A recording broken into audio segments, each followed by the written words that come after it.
Kisah Orang Kudus. Hari ini, tanggal 14 Februari. 1. Santo Valentinus. Martir.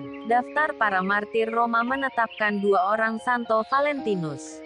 Valentinus pertama adalah seorang imam yang disiksa dan dianiaya pada tahun 269 pada masa penganiayaan umat-umat Kristen Roma oleh Kaisar Claudius tahun 268 sampai 270. Valentinus ini dimakamkan di Jalan Flaminia. Di jalan ini dibangunlah sebuah basilik pada tahun 350 untuk menghormati dia. Valentinus kedua adalah seorang uskup dari Terni, sebuah dusun kecil di bagian utara kota Roma. Beliau juga mengalami nasib yang sama. Ia disiksa dan dianiaya hingga mati pada masa penganiayaan umat Kristen Roma oleh Kaisar Claudius pada tahun 269. 2.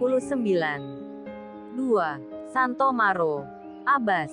Maro dikenal sebagai pertapa. Ia mendirikan beberapa biara pertapaan di Cirrus dekat Kilis, Turki, Syria.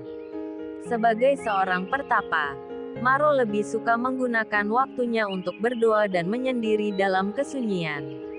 Meskipun demikian, ia juga dengan senang hati menerima semua orang yang datang kepadanya untuk mendapatkan bimbingan rohani.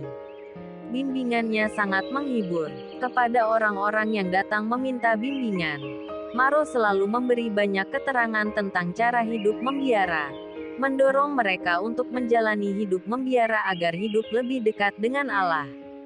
Para rahib yang dipimpinnya mendapat peneguhan iman yang sungguh berharga. Ketika Maro meninggal dunia, ia dikuburkan dekat sebuah sumber air di Orontes, tak jauh dari Apamea, Syria.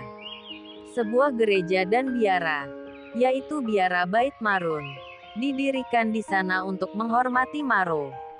Kaum Maronit, orang Katolik dari dunia timur yang sekarang lebih banyak berdiam di Lebanon, menghormati Santo Maro sebagai patriark mereka. 3. Santo Srilius dan Methodius. Uskup dan rahib. Kedua kakak beradik ini lahir di Saloniki, Yunani. Mereka menjalani pendidikan di Konstantinopel dengan hasil yang gilang gemilang.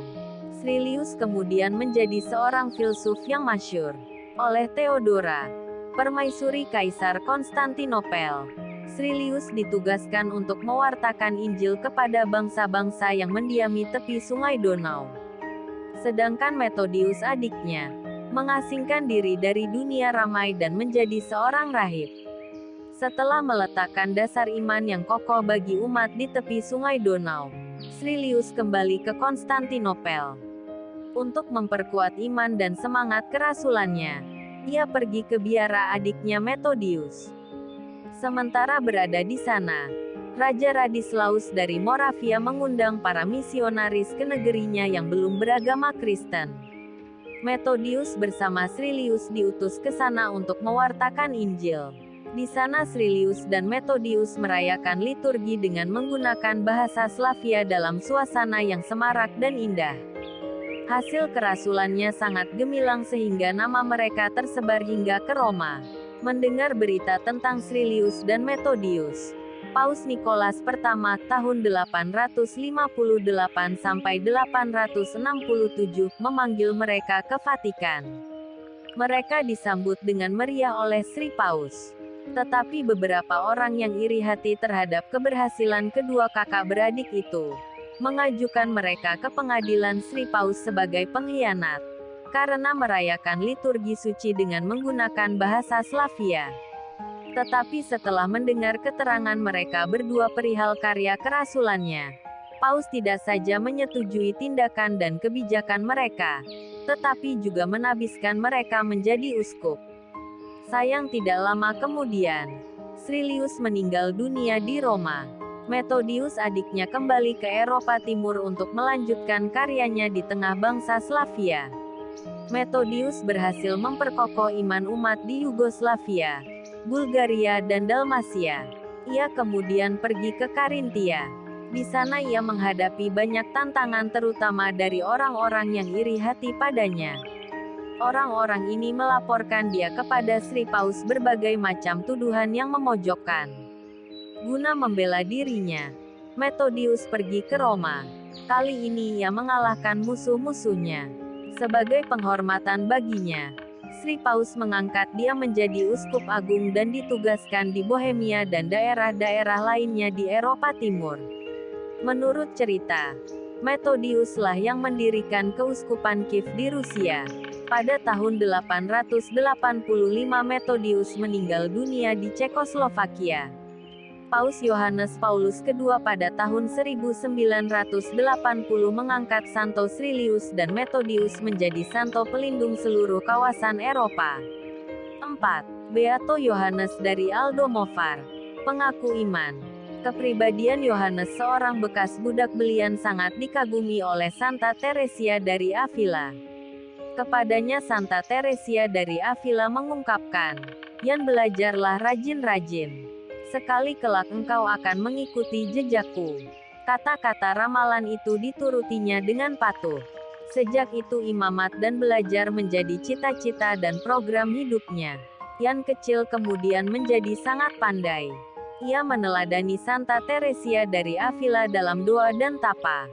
Kepada kawan-kawannya ia berkata, "Apabila tapa dan mati raga itu menyakitkan, maka itulah tanda bahwa tapa dan mati raga itu sesuatu yang menyehatkan." Akhirnya terjadilah atas dirinya apa yang diramalkan oleh Teresia dari Avila. Ia menjadi pembaharu disiplin hidup para rahib dalam ordonya, Ordo Tritunggal Maha Kudus. Semasa studinya, ia mengalami banyak sekali cobaan. Namun semuanya itu tidak berhasil menggagalkan cita-citanya. Setelah menyelesaikan studinya, ia menjadi rahib yang terkenal dalam Ordo Tritunggal Maha Kudus. Kepandaiannya dan ilmunya yang tinggi tidak menjerumuskan dia ke dalam keangkuhan, melainkan sebaliknya membuat dia semakin rendah hati. Ia terkenal sebagai pencinta orang-orang miskin dan sederhana. Cintanya kepada orang-orang itu terbukti ketika wabah pes merajalela pada tahun 1590. Tanpa mempedulikan segala kemungkinan bahaya atas dirinya, ia merawat orang-orang yang tertimpa penyakit yang berbahaya itu. Kesehatan badannya yang kurang baik tidak dihiraukannya. Selain itu, sambil tetap menjalankan kerasulannya di Andalusia, ia berusaha sekuat tenaga untuk memulihkan tata tertib hidup dalam tarekatnya. Banyak kepahitan yang harus ditelannya karena usaha pembaharuan ini. Ia difitnah oleh rekan-rekannya setarekat dan dilaporkan kepada Sri Paus. Namun ia tidak mundur dari usahanya yang luhur itu. Santo Fransiskus dari Sales, Santo Camillus serta beberapa orang suci lainnya mendampingi dia dengan hiburan dan dukungan moral. Akhirnya Yohanes yang rendah hati dan sabar itu keluar sebagai pemenang yang jaya. Hati rekan-rekannya yang keras membatu, lambat laun dilembutkannya. Usaha pembaharuan ini diterima semua rekannya.